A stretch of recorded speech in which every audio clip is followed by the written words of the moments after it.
देखिए ये तुम्हारा पहला चैप्टर है ट्रियम्फ ऑफ सर्जरी का। ठीक है, इसमें सबसे पहले हमने रखी है इसकी क्या समरी रखी है। ठीक है, आप इस समरी के माध्यम से अगर आपको लॉन्ग आंसर याद नहीं होता, यानी जो हमने लॉन्ग आंसर लिखाए हैं नहीं याद होते हैं, तो आप इस समरी भर को पढ़ लो। ठीक है, आपको पूरी की पूरी मतलब जितनी भी क्वेश्चन आंसर आते हैं इसमें से लॉन्ग आंसर एक लिखा जाता है परीक्षा के टाइम। इसमें से हम पहले बता दें 5 ऑप्शन आएंगे। ठीक है, 5 विकल्प ऑप्शन आएंगे, एक लॉन्ग आएगा और एक शॉर्ट आएगा लिखने को परीक्षा में। ठीक है, तो इस समरी के माध्यम से तुम लॉन्ग को आराम से लिख सकते हो, इसके शॉर्ट भी बना सकते हो। फिलहाल हमने शॉर्ट लॉन्ग सब आपके लिए कर दिया। देखिए पहले हमने समरी में लिखा क्या है। समरी में हमने आपको लिखा है, हम आपको समरी समझा दें।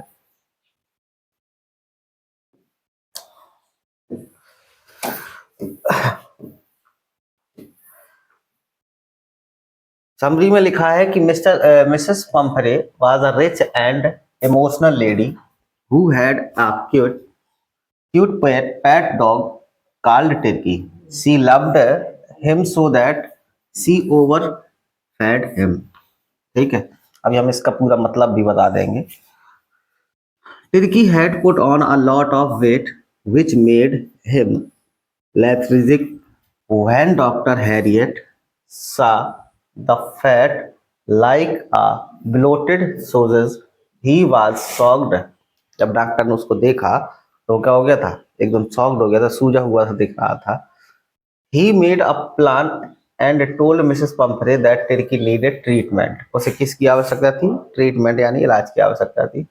For his ailment which was possible only in the hospital. The doctor knew that Mrs. Pumphrey would not be able to keep the dog on a proper diet.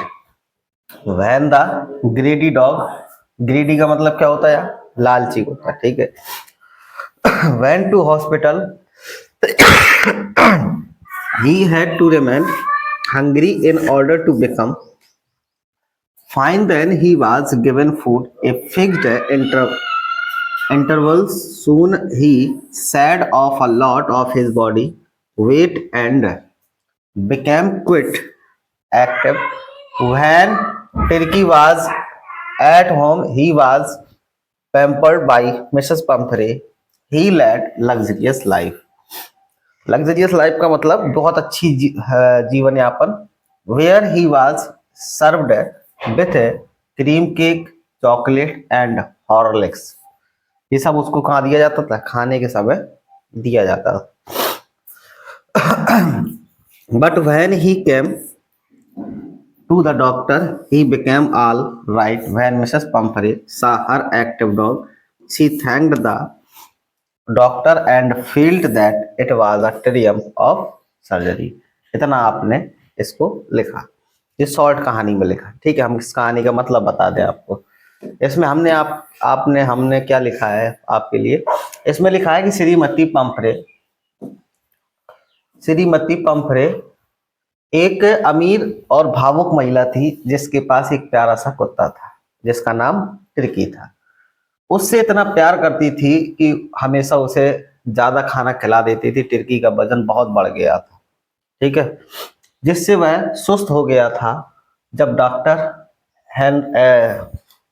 Harriet ने कुत्ते को फूले हुए या सॉसेज मतलब काफी तेज सूजा हुआ सॉसेज की तरह देखा तो वह चौंक गए। उन्होंने एक योजना बनाई और श्रीमती पंफरे को बताया कि टिर्की को उसकी बीमारी के इलाज की जरूरत है।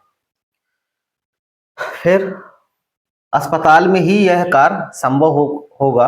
डॉक्टर को पता था कि श्रीमती पंफरे कुत्ते को उचित आहार पर नहीं रख पाएंगे। ठीक है, आहार पर नहीं रख पाएंगे क्योंकि उसको क्या देती थी, भोजन देती थी। जब लालची कुत्ता अस्पताल गया तो उसे ठीक करने के लिए उसे भूखा रखा गया। लगभग 2 दिन उसे भूखा रखा गया। फिर उसे निश्चित अंतराल पर भोजन दिया गया था। मतलब ऐसा भी नहीं कि 2 दिन बाद तुरंत खाना इकट्ठा रख दिया, जो लिमिट के हिसाब से खाना था वो खाना दिया गया। फिर जल्द ही उसने अपने शरीर का बहुत सारा वजन कम कर लिया और काफी सक्रिय हो गया, क्योंकि भोजन भर नहीं मिल रहा था उसको, पानी बराबर उसको दिया जा रहा था। ठीक है, सक्रिय हो गया। जबकि टिर्की घर पर था, श्रीमती पंपरे उसे लाड़ प्यार करती थी। उसने एक शानदार जीवन व्यतीत किया जहां उसे क्रीम केक, चॉकलेट और हॉर्लिक्स परोसा जाता था, मतलब दिया जाता था। लेकिन जब वह डॉक्टर के पास आया तो ठीक हो गया। ठीक, जब श्रीमती पंपरे ने अपने सक्रिय कुत्ते को देखा तो उन्होंने डॉक्टर को धन्यवाद दिया और महसूस किया कि यह सर्जरी की जीत है। ये हमारी समरी थी। इस समरी से हमने ये सीखा कि अगर हमें ये कहानी याद रहती है तो हम इसका शॉर्ट लॉन्ग कुछ भी बना सकते हैं। समझ रहे हैं? अभी हम शॉर्ट भी कराए दे रहे हैं, लॉन्ग भी बताए दे रहे हैं। ठीक है, कौन कौन से शॉर्ट लॉन्ग कौन कौन से है, तो आपको ये चीज को बिल्कुल ध्यान रखना है। ठीक है, अब हम लोग देखते हैं